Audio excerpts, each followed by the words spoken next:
eggs preserved in gelatin, gourmet picnics, and a truffle risotto epiphany. This week, we're in Montmartre, Paris. Traveling the world to bring you delicious dishes, tasty beverages, and interesting experiences. This is the Destination Eat Drink Podcast on the Radio Misfits Podcast Network. I'm Brent Peterson. Welcome to Destination Eat Drink, the travel podcast for foodies. Destination Eat Drink is where two of life's great pleasures, food and travel, come together. Right here on the Destination Eat Drink podcast, but also on the Destination Eat Drink YouTube channel and at destinationeatdrink.com. And this time, we're visiting the neighborhood of Montmartre in Paris. But first, be sure to subscribe to the podcast so you can automatically get the show downloaded each week to your phone, tablet, or computer, and give us a 5-star review if you could. Also, if you're so inclined, please consider a one-time or recurring contribution for as little as $1 at buymeacoffee.com/destinationeatdrink, and thank you very, very much. Karl Wilder is a professionally trained chef and foodie tour guide. Recently, he started up Chef Tours, a unique concept where professional chefs take visitors to some of their favorite places for the most delicious dishes Paris has to offer. Karl and I talk about the Paris neighborhood of Montmartre and what makes it a great foodie spot, its interesting culinary history, and some of his favorite cafes, patisseries, and restaurants in this vibrant neighborhood. Plus, we take a little tangent, talk about dogs in Paris and in Portugal. Okay, I'm starving, so let's eat. Destination Eat Drink.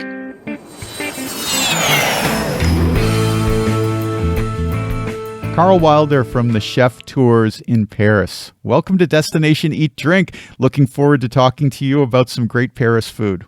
All right, thank you, and good morning from gorgeous Paris. You are focused a lot on the Montmartre section of Paris. This is a very famous part of Paris, but I think people would like to know more about it. What is it about this part of Paris that makes it so special, and why should folks be sure to make it a part of their Paris vacation?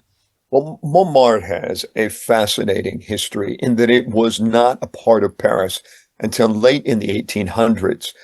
Paris began like a little snail on that first island where we have Notre Dame, and grew and grew and grew. But Montmartre was the Wild West.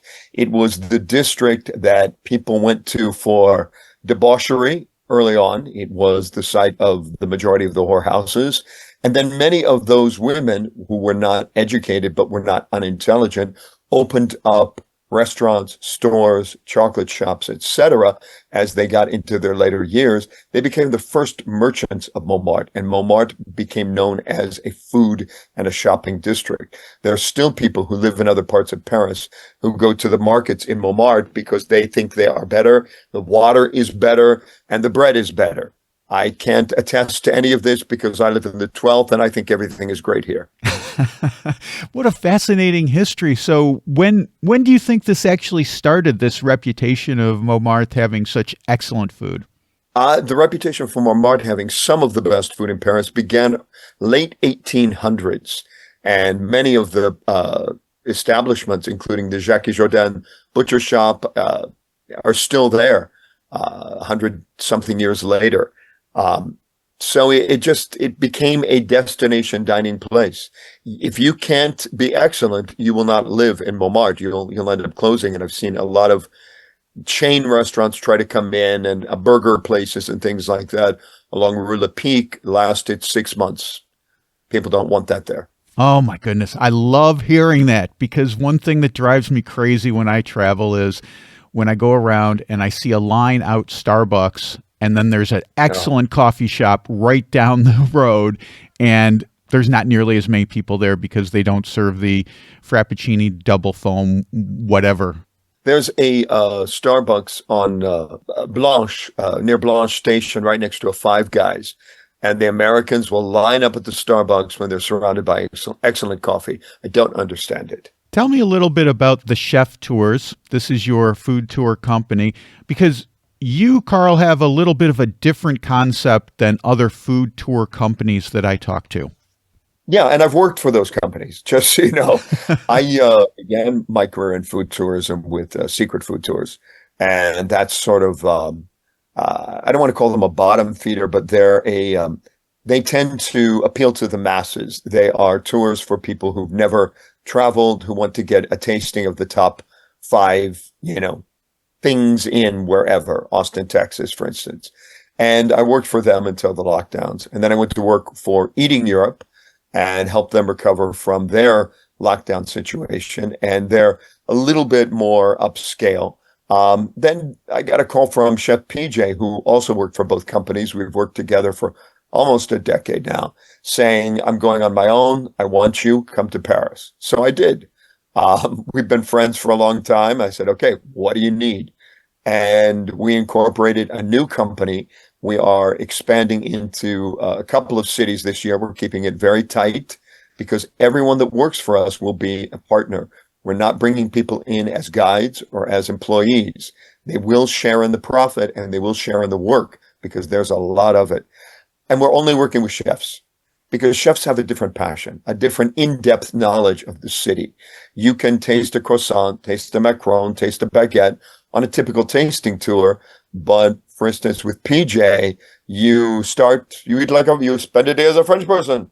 You have a croissant and a coffee or a sweet and a coffee, and you learn how to shop as a French person. You learn everything about what the wristbands on the chickens mean, what the label on the wine means. You understand and have a total immersion into how a chef will look for the food. Then you proceed to his restaurant for a feast, followed by a cheese course and then a dessert tour, going to many of his friends' establishments where you have a sweet, a chouquette, a chocolate, a macaron, but they're the best in Paris. They're not the factory-made ones that come shipped frozen. I love this idea, and I want to start this conversation at the market because I have to imagine that you're going to be going to the market, and I'm a big advocate for visiting food markets and the local market when you go to a new city. So tell me, what market do we go to? What's interesting about it? Give me a little thumbnail. With PJ, we go to all of the markets, both we see the street, the people who are selling things on the street, as well as the individual places, the butcher store, the wine store, the cheese store, and get a real in-depth look at those. So we've selected partners that we've known for years to work with where they have the finest products available in Paris. So, for instance, we go to Cave d'Abbesse to talk about the wine. Cave d'Abbesse makes a wine into something I think better than many stores do. They're not a chain. They're an independently owned, fiercely independent wine store in Montmartre where they only select wines that they like, that they can recommend. If you buy any wine from €4 to €100 in their store, it will not only be drinkable, but delicious. I just did an episode on French wine just last week, and natural wine has become in the last few years a real trend. And are you seeing this natural wine trend with folks who are taking your food tours? Oh yeah, we talk about the biodynamic wines and planting according to the seasons of the moon. We're going to explain to people what that is. The ducks come in the morning and they eat the bugs, and then the goats come in and they trim the grasses around the vineyard, and goat butts to keep them from eating the grapes. And then the goats are milked, and the milk is made into cheese. And well, the ducks probably are on someone's plate every fall, but it really is a wonderful way to farm. And I think it's the way of the future if we want the planet to be healthy. Certainly. So let's talk about some of the dishes when we visit with PJ. He's going to be with us cooking some great dishes. What are we going to be sampling? You never know with PJ. Because it depends on what looks good, what feels good, his mood, what's in the market. It's very, very common to get escargot as a first course because PJ does it a little bit differently than many people do, using a lot of basil in his butter. So it's almost got a pesto-like quality, which is gorgeous for people who've never tried escargot, which many of our guests have not. Then what is next? It depends. Maybe it's coq au vin because he likes to cook things that take time. It might be blanquette de veau. It might be his quite famous be bourguignon. It might be something else because, well, it's summer, the salmon looks good. So you never know what you're going to get on PJ's tour, and that's part of the fun of it. We respect pescatarians, vegetarians, and people who have, challenges with food, but they'll probably get a quiche if they're a vegetarian because there's, gorgeous vegetarian quiche. But he will make what is right for the day, what is right for the season, and what is right for his mood. And then there will be always cheeses, a cheese course. What will be on that plate? Depends. What's in the market? What does Sophie have that's gorgeous? Is it a truffle cheese? Is it a blue cheese? Is it a Comté? But be assured that whatever the cheeses are, you will get the history of the cheese, stories about the cheese, and possibly even PJ's first memory of tasting that cheese. He's one of the funniest guides you could ever ask for. I'm a big truffle guy, and I love truffle cheese, and my favorite cheesemonger in Lisbon, we just had them over last night for a bottle of wine and some snacks. Unfortunately, we didn't have any truffle cheese, but in Portugal, truffles are not particularly popular, although he sells an outstanding truffle cheese, and I just recently discovered that there is truffles, which I've suspected for so long. There are truffles in eastern Portugal, in the hills. And the Portuguese don't really eat truffles, but I'm convinced that there's more out there. And hopefully we're going to work to get truffles to be more popular here in Portugal, as popular as they are in France. I love them. Truffle is what made me become a chef. As I told you, everyone that works with this company is a chef. And it was going to Italy for the first time and going to Venice when I had just finished culinary school and wasn't sure whether I would continue acting or work in a kitchen. And I tasted a risotto with a duck egg and shaved truffle. Oh. And that changed my life. Oh. I said to the chef, teach me how to make it. He thought I was asking for a job. I ended up working there and staying in Italy for many, many years, being sent from restaurant to restaurant. No, he's having a baby. You are here for a month. You are here for a month. You are here for 3 months. The opera festival is having. You are going here. Passed from brother to cousin to father to son all over Italy. It was an incredible journey, and I learned so much working with these chefs.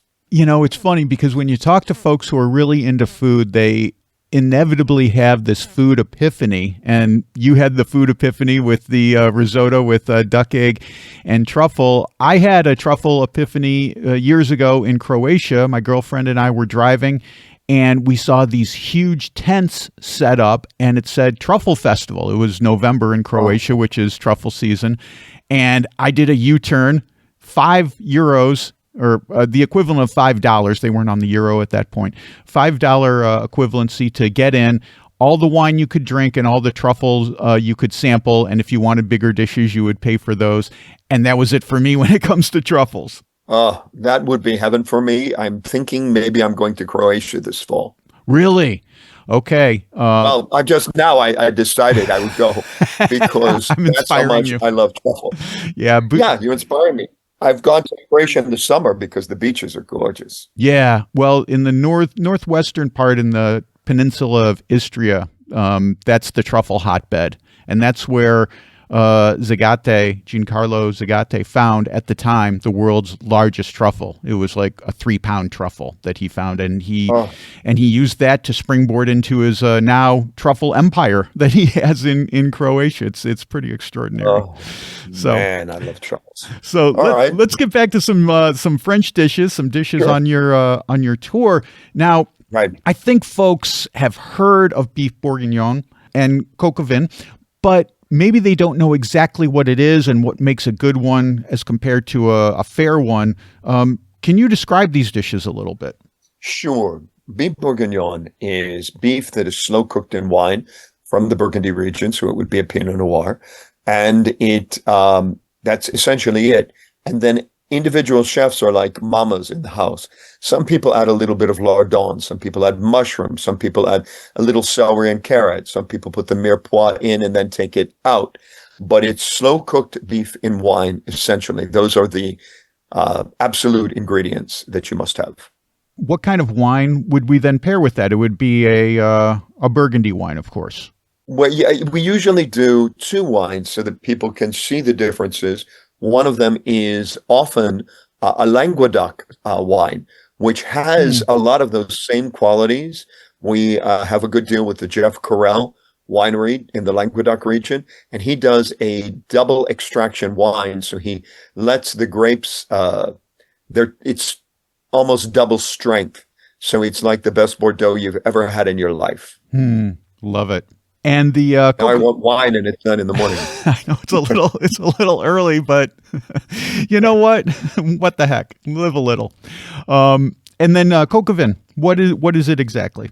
It is chicken cooked in wine. It is traditionally an old rooster cooked in red wine. So you do not want a young bird for coq au vin because it cooks for a very long time. You want an older bird that has a lot of flavor. But coq au vin has adapted throughout the years. There are many chefs now that do a summer coq au vin. So they'll do it in a white wine, often a white Bordeaux, and they'll use a spring chicken in a white Bordeaux and then add spring vegetables so that they're fresh and crisp just before serving. So coq au vin is a French dish that has evolved from using up that old rooster at the end of his time on the planet to something that can be made at any time with a different wine and fresh spring vegetables. Would we then pair a white Bordeaux with that? You would pair a white Bordeaux with that, or if you're doing say you might do it in a Beaujolais. If you do it in a Beaujolais Village, which is another way to make it in the spring and summer, because it's sort of a lighter, fruitier wine, you might have Beaujolais with it or Côte du Rhône. I want to talk about picnics because I found you guys on your website as I was rolling around in there. You do something called PJ's Picnic, which is different from the other tour that we just talked about. And I'm a big picnic advocate when on vacation, but I have to admit, sometimes I fall into the trap of going to the market and just getting a baguette, some cheese, and some nuts. And, it's very simple and it's satisfying, but, it's not nearly as extravagant as what you guys do. Tell me a little bit about your gourmet picnic. Well, it came about because of a little bit of the frustration of how tour operators are often doing things. So, for instance, if you want the history of Montmartre, you can pay, €89 for a ticket and get a great historical tour. If you want to eat in Montmartre, you can pay $89, $99, $109, $129 for a ticket and get a tasting tour. So we decided to combine those two concepts. We give you a full cultural tour of the history of Montmartre, starting at Sacré-Cœur, where you meet the funicular, and then proceeding down the hill. And then we give you a picnic on the top floor of PJ's restaurant, because he's holding court on the ground floor, where you get a bottle of wine and the things that a French person might have on a picnic. So everyone knows what a baguette is. We don't serve baguette, we serve ficelé, which is the half baguette or the demi baguette. It's thinner, it's crisper, and it's really delicious. And many tourists never have a chance to take it because no one tells them it exists, and they just see baguette and no baguette. But they don't know ficelé. They don't know the tarts and the gorgeous things that are available. So they get croissant, they get chocolate croissant, they get what they know and are familiar and comfortable with. And we challenge them a little bit. We make a goat cheese and tomato tart that is incredible. We do a vegetarian quiche. We do have cheeses, of course, and things like that as well that are very standard on a picnic. But we wanted to elevate the experience so that people taste the things that they look at and maybe are afraid to try. Goat cheese and tomato tart. That sounds divine. Are we talking fresh tomato or a tomato compote? Oh, fresh tomato. Okay, perfect. Fresh tomato. And we do oeufs sans gelée, which is a very classic French item where you take an egg and you preserve it in gelatin. It's a soft-boiled egg preserved in gelatin. It's not something most Americans would ever look at or pick up because they don't know what these angeli items are. They're available in butcher stores and some other specialty stores. And they date way back, and that has to do with, we knew long before we knew it scientifically that collagen was good for the bones, and it's good for the face, and it's good for the joints. And so eating collagen or eating things in these gelées is a very old French tradition that has lost favor with some of the young people, but we're trying to let people know what it is, why it is, and where it comes from. And they're really incredibly delicious. Let's talk a little bit about cafe culture because, of course, one of my favorite things to do is to linger at a cafe and watch all the beautiful Parisians parade by. In Montmartre specifically, what kind of cafes should we be looking for? And do you have any specific ones that are your favorite where we might bump into you, Karl? Well, Lux. Lux is my absolute favorite, and for two reasons. The service is impeccable when it comes to me. They have a great Côte de Rhône by the glass, and as much as I love wine, I don't usually go beyond a glass or two. And they are so good to dogs. So when I bring Milou with me, they immediately have a water bowl. The waiter gets down and gives him hugs and kisses. From the first time I went there, they knew Milou. And he is welcome. If we're walking past to go to PJ's place, they run out to greet him. They run out to greet me. It's the kind of place where you feel always welcome and always at home.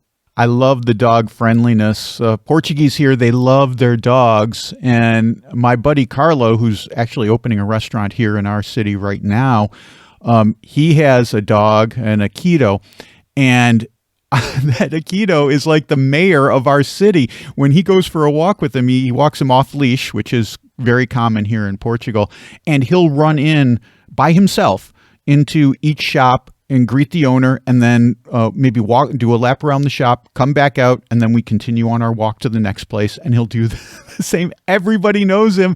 He's like the mayor of the city. It's wonderful. I guess Paris is equally as dog friendly. Paris, in Montmartre especially, is equally dog friendly.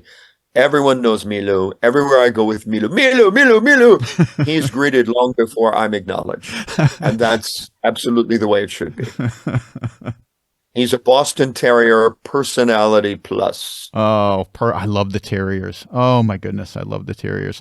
Yeah, we have a school next to our house, and one of the students' families has a Jack Russell Terrier, and we are always excited when we see them dropping off the kids because we know that Caju will not be far behind. Actually, we'll probably hear him long before the family shows up. Those Jack Russell Terriers have so much energy and personality. Yeah, I love all dogs. I really do. I always have.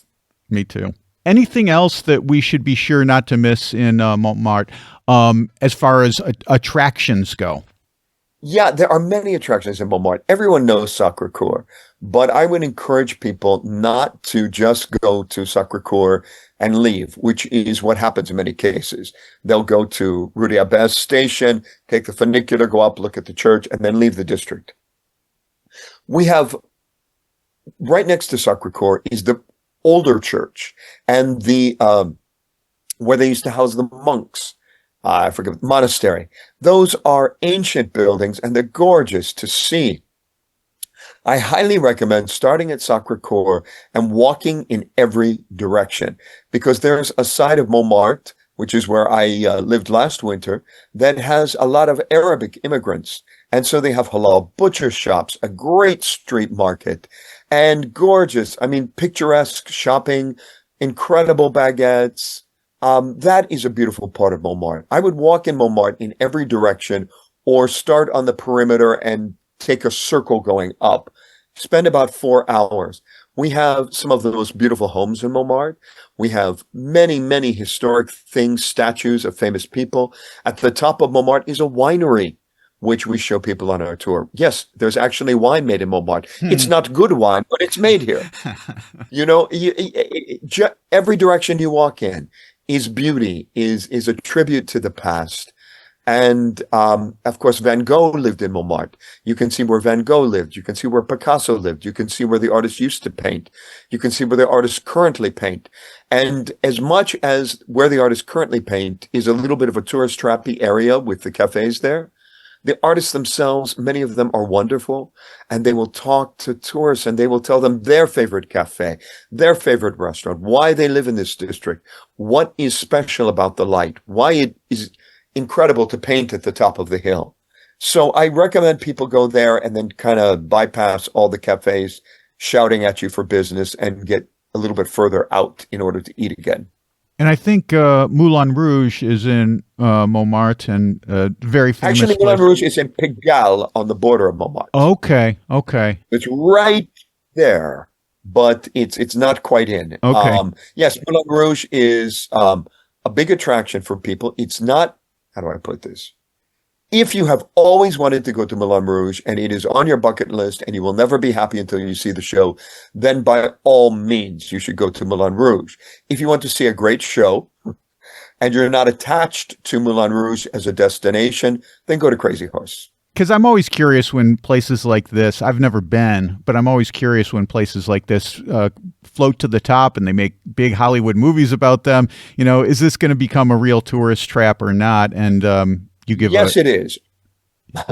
It is. But it's also, for many people, so emotional to go into that tourist trap that it matters to them. Right. And if it matters to them that much, then they absolutely should go. But I'll tell you a story about Moulin Rouge. Last December, I was working in Paris and I was doing some wine tours here because that's my thing. And I was invited to Moulin Rouge 3 times over the course of 1 month because people had extra tickets. A flight was late. This happened. So guests invited me. So I went to Moulin Rouge for free 3 times over the course of 1 month. 2 times the show looked very tired and chapeaued to me. But just as we got to Christmas, many of the dancers' families and friends were there, and it looked like a completely different show because they weren't phoning it in. They were giving it their all.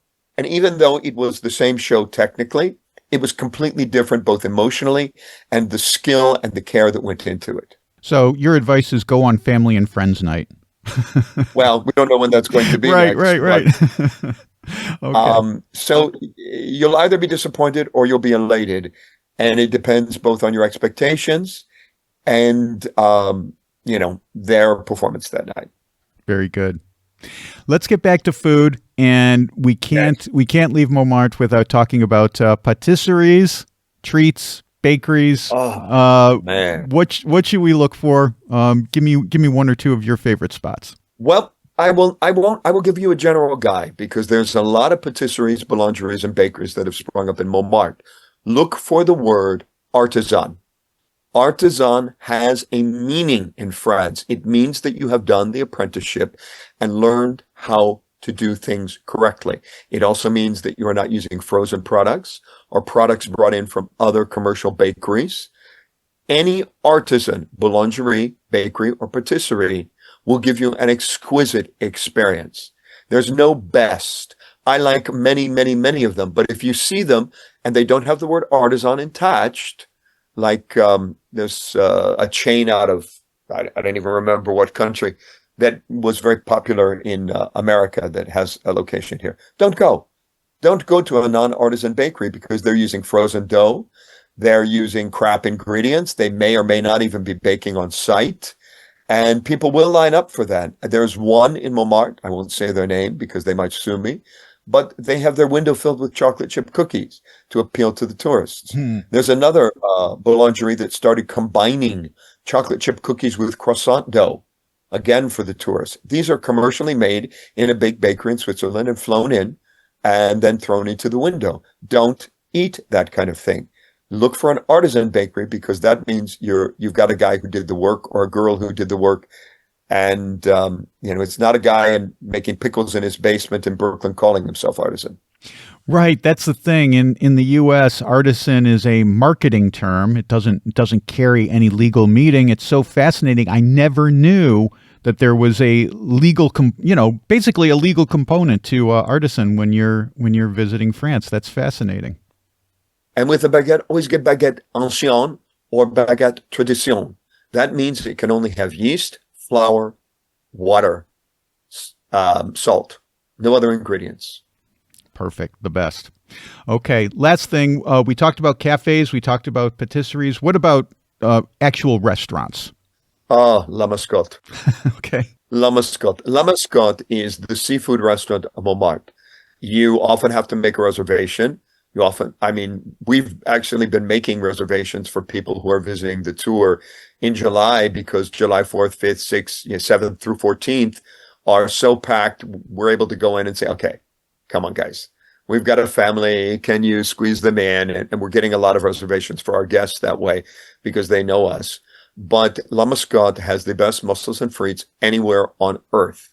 They actually have a special potato grown for them just for their frites. Wow. That's how seriously they take it. They also have gorgeous oysters, gorgeous tuna, and amazingly enough, if you have that guy who won't eat seafood, they do a brilliant lamb shoulder.